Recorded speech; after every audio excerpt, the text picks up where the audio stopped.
예. 우리가 허공에다가 집을 지었다 이러면은 우리가 땅에다 집을 지었지 왜 허공에다 집을 지었다고 말하노? 하고 그 의미를 잘 모를 겁니다. 그러나 이 지구를 떠나서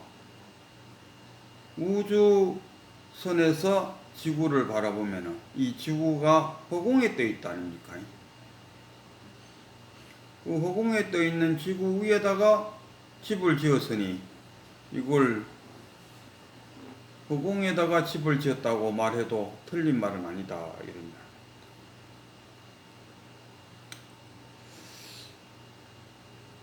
우리가 그 마음 항상 그 유심론적에서 볼 때 이 마음이 뭐냐? 그 마음만 보면은 아이고 마음이 너무 괴로워 괴롭다 이런. 그러면은 그 달마대사가 그 괴로운 마음을 내놔봐라 내가 고쳐주겠다 하니까 해가가 찾다 보니까 없는데요.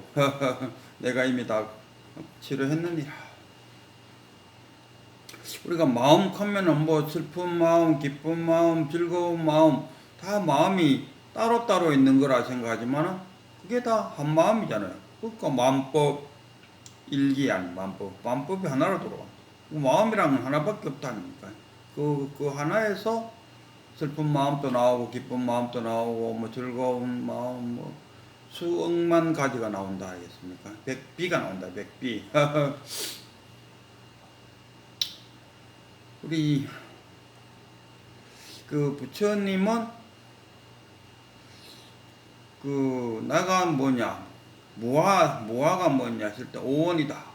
오원이란 게 뭐냐 색수상 행식으로 되어 있다. 색수상 행식이 고정되어 있지 않다. 항상 변하는 것이고 무상이고 무하다. 무상이고 제법 무상 제행 무상이요 제법 무하다. 무하라는 것은 무아 하니까 내가 없다 이렇게 한문으로 하면 그래 되는데 그 뜻은 아니죠. 원래부터 존재한 것은 아니다 이런 이야기. 원래부터 존재한 것은 아니다. 그러니까 무하다. 우리 몸뚱어리가 원래부터 존재한 건 아니잖아요. 어느 날 부모님이 정자와 난자의 만남에 의해서 태어났다. 생겼다. 그래서 몸뚱어리가 생겼어요.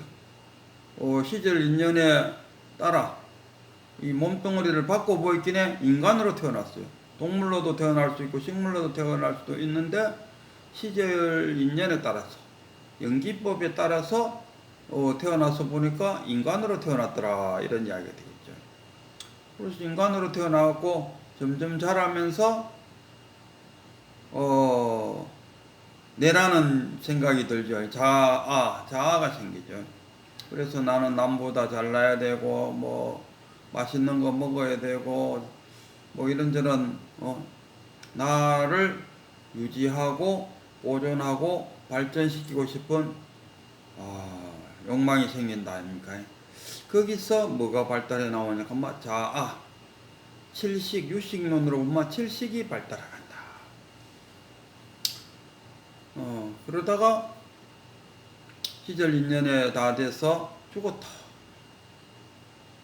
죽으면 그러면은 내 육체가 죽어버리니까 끝이 납니까? 끝이 안 나죠. 거기에는 업이 있었다.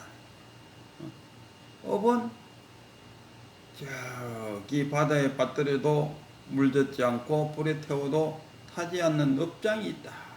이게 팔식이다. 이 팔식이 또다시 몸뚱아리를 받는다 아닙니까? 시절 인연에 따라서 짐승의 몸뚱아리를 받을 수도 있고 사람의 몸뚱아리도 받을 수 있고 하나의 몸뚱아리를 탁 받는다. 그래서 이 업장은 전생에 못다한 욕망을 이번 생에 채우기 위해서 다시 윤회를 했다. 이렇게 표현해도 되겠죠. 그래서 육체 속에 들어가 있고 육체와 함께 업장이 있다. 업과 내라는 자아가 있다. 그래서 내가 이 몸을 유지 발전시키기 위해서 내가 자아가 발달해가고, 업식은 또 이번 생애에 자신의 욕망을 추구하기 위해서 이 자아를 자극한다. 이렇게. 그러면은 내는 자아와 업식으로 구성되어 있다. 자아는 내 몸뚱어리가 사라져 보면은 자아도 저절로 사라져 버리죠. 왜? 내 몸뚱어리를 유지, 보존, 발전시키는 목적이 자아인데, 내 몸뚱어리가 사라졌으니까 자아가 더 이상 있을 필요가 없죠. 자아는 무엇으로 구성되어 있는가? 아상, 인상, 중생상, 수자상으로 구성되어 있다. 그래서 내 몸뚱어리가 사라지면은 당연히 내 자아는 사라져버리고, 그러나 업은 안 사라지고 또 다른 몸뚱어리를 받아서 자아로 하여금 앞으로 나아갈 수 있도록, 자아가 앞으로 나아갈 수 있도록 하는 것은 업이 자신의 전생에 못다한 욕망을 이번 생에 또 그게 뭐 돌을 닦든지 돈을 벌든지 명예를 추구하든지, 그거는 이 업이 이 무의식 수준에, 팔식 수준에서 일어나기 때문에 칠식이 알지는 못하죠. 이 팔식이 무엇을 추구하는 건지. 근데 우리가 칠식이 그렇잖아. 우리가 그 칠식 팔식 하지 말고 그냥 일반적으로 우리가 살아가는데, 뭔가를 대단히 하고 열심히 했는데도 삶이 거의 한 중간쯤 되면은 뭔가 허전하다 아닙니까? 저 같은 나이도 한 60좀 되는데, 뭐 나도 시절 인연을 만나갖고 내 나름대로는 열심히 산다고 살았는데 70을 바라보는 나이가 되니까 뭔가 좀 허전해요. 허전하다는 건 혹시나 하는 생각에, 내가 업이 요구하는 것을 못하고 있었지 않았나? 그래서 업이 허전함을 갖는 것은 업식인가? 아니면 칠식인가? 어쨌든 간에 우리 몸속에 가니까 또 말이 좀 이상한데, 하여튼 말로 하면은 뭐 몸속이라 했든지 뭐 마음으로 했든지 간에 그 말로 하는 거기 때문에 거기에 의미를 둘 필요는 없다, 이런 생각이 듭니다. 그래서 업식과 자아로 구성되어 있는데, 알고 보니까 이게 어디에 있었느냐? 우리가 지구에다가 집을 짓다고 생각하는데 나중에 보니까 허공 속에 집을 짓다. 그래서 내가 업식과 자아로 구성된 줄 알더니 더 넓게 보니까 참나 속에 들어있더라, 이런 이야기. 그래서 이 참나가 마음의 본바탕이다, 이런 이야기가 되겠죠. 이 유물론적인 사고에서는 이런 것들이 잘 이해가 안 됩니다. 자신을 유물론적인 사고에서 유심론적인 사고를 해야 사사무예가 이루어집니다. 이사무예뿐만 아니라 사사무예가 될 수 있는 것은 유심론으로서는 도저히 사사무예가 될 수 없죠. 유물론으로서는.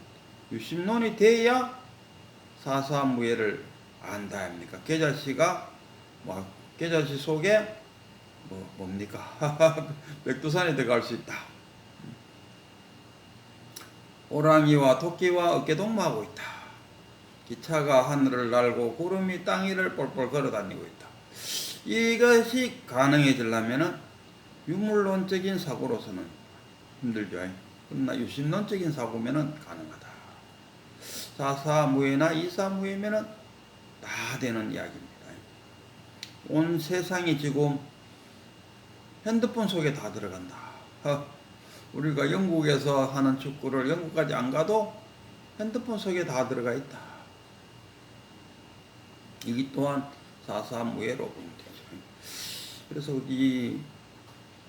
우리가 결론은 부처님은 오온이다 이렇게 한다. 색수상 행식으로 되어 있다. 그걸 달리 표현하면은 색과 참나와 업식과 자아로 구성되어 있다. 이렇게 표현해도 뭐 틀린 말은 아니시고요. 저는 그렇게 표현합니다. 업과 자아로, 업과 자아가 이 몸뚱어리를 움직이게 만들고 있다. 근데 이 업과 자아를 내려놓으면은 참나가 주인이 이제 더 나타나서 잠으면 자고 배고프면 밥 먹고 다 한다. 그러니까 자아와 업식이 기동하지 않을 때는 참나가 기동한다. 유의법과 무의법으로 나누면은 업과 자아는 유의법, 참나는 무의법. 그래서 우리가 하루 왼종일 24시간 활동을 하고 잠자리에 들었을 때 잘라고 이렇게 누워서 오늘 내가 뭐 했노 하고 기억해 보면은 기억나는 것들이 그리 많지가 않아요. 그 시간에 비하면. 그거는 유의법으로 행한 것은 기억이 남지만 무의법으로 행해진 것은 기억이 안 납니다. 그러니까 무의법으로 해진 것은 참나로 해라. 우리가 그 마음을 내려놓으라. 그 헐떡이는 마음을 내려놓으라 했을 때 그 헐떡이는 마음이 뭡니까? 마음을 내려놓으면 마음인데 마음을 어떻게 내려놔요? 그 마음을 내려놓으라는 것은 결국 업과 자아를 내려놓으면, 업과 자아를 싹 내려놓으면은 거기에 가려있던 참나가 쑥 나온다는 거. 그게 자기야. 그러니까 그 참나를 찾으라 이렇게 하니까 이 참나가 유물론적인 사고로서 생각해보면 어딘가 있는 걸로 생각합니다. 참나가 어딘가 있다. 참나를 만나야 된다. 뭐 어딘가 있는 곳을 고향에 가야 된다. 뭐 어딘가 마음 제일 한쪽에 어디 있는갑다. 유물론적은 그러나 그 불교는 신론의 이야기죠. 예를 들면 이런 것도 있어요. 우리가 바람 했을 때 이름은 있어요. 그러나 행체는 없다. 구름 하면은 이름도 있고 행체도 있지만 고정된 행체는 아니죠. 그러나 집 하면 이름도 있고 고정된 행체도 있고 귀신 하면은 이름은 있는데 실체는 없다. 근데 만약 이름도 없고 모양도 없는 것을 어떻게 말로 할 것이냐. 참나가 우리가 이름을 갖다 붙여놨어요. 이름도 없고 모양도 없는 것을 우리가 참나라고 이름을 갖다 붙여놨어요. 그냥 모양은 없어요. 그 모양 없는 놈을 어떻게 말로 설명하겠느냐 이겁니다. 우리가 수박 맛, 그 맛이 어떻노 하면 맛이라는 이름이 있는데 그걸 어떻게 말로 설명할 수 있겠습니까? 이 참나 또한 마찬가지입니다. 그리고 또 우리가 그 조사들이 잘하는 말이 이 몸뚱어리와 그 생각과 느낌은 너가 아니다. 진짜 너의 주인공을 찾으라. 그 너의 진짜 주인공이 참나다. 이렇게 표현해요. 그러면은 그 조사님들의 표현대로 하자면 두 개잖아요. 내 몸뚱어리가 내 그 참나와 부처님도 그 아난한테 그랬다 아닙니까? 그 느금경인가 보면 아난아 마음이 어디에 있노? 하니까 아난이 처음에는 내 몸속에 있습니다. 네 몸속에 있으면 마음이 그럼 네 창자를 같은 거 다 보겠네? 아닙니다. 그러면은 내 마음이 눈에 있습니다. 뭐 이런 식으로 이 마음과 몸뚱어리를 둘로 나눠한다. 근데 우리가 그 보면 왜 조사들이 이게 둘로 나눴을까? 네 몸뚱어리는 참 너의 참나가 아니니까 진짜 너를 찾아라. 이런 식으로 그 설법을 들어보면 둘로 나눠서 말해요. 그러나 만법기일인데 어떻게 둘이 되냐? 근데 우리가 그 깨치고 보면은 이 조사님들의 말은 하나의 방편이었다. 그냥 참나를 체득할 수 있도록 하는 하나의 방편적인 이야기지, 조사님들이 뭐 몸뚱어리하고 그 마음하고 두 개 있다는 것을 말하는 것은 아니었다. 하나이지만 그 하나를 찾기 위한 하나의 방편이었다. 저도 그렇게 말합니다. 저도 그 참나와 그 자아와 업이 이 몸뚱어리와 분리되어 있다고 말하지 않습니다. 이 몸뚱어리가 성장해 감으로써 자아가 발달하고 있다. 이렇게 저는. 그러니까 자아, 그 몸뚱어리가 사라지면은 자아도 사라져 버리죠. 그럼 업만 남는 거예요. 업이 또 다른, 그 업이 그럼 혼 있냐? 혼은 고정된 실체잖아요. 이 업, 불교에서 말하는 업은 무아라, 무아. 무아라는 것은 없다는 것이 아니고 본래부터 이 고정되어 있지 않다. 항상 5분생에 살면 또 5분생만큼의 업이 또 그만큼 변해져 있겠죠. 계속 변해 간다는 건 고정되어 있지는 않다. 제법 무상인가요? 무상이라는 것은 항상 상자죠. 항상 그대로 있지는 않다. 이런 이야기. 계속 변한다. 그래서 이 조사님들이 이 몸뚱아리는 너가 아니니까 진짜 주인을 찾아야 된다는 말은 그 말대로만 하면은 벌써 두 동가리를 내놨다는 거예요.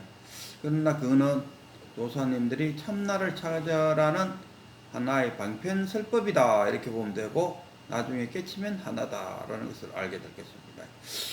오늘 그 종용록 38칙인가요? 거기에 나오는 임재선사가 대단한 선사죠. 임재우의 항백이고, 항백 위에 백장 위에 마조 위에 남악해양, 남악해양 밑에 위에가 해능, 저 위에 올라가면 달마, 이래 되잖아요.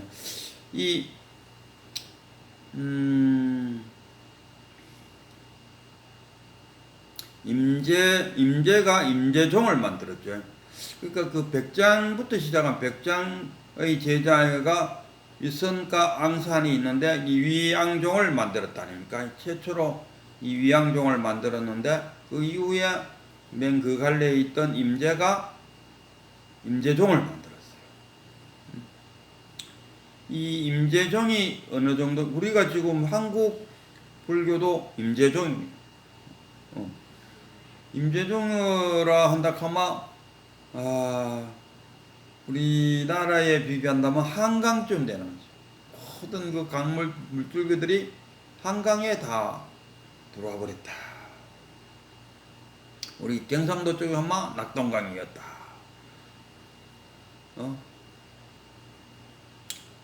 경상남북도에서 흘러내리는 모든 물줄기들이 낙동강 속으로 다 들어가 있다 할 정도로 임재의 선풍이 굉장했다.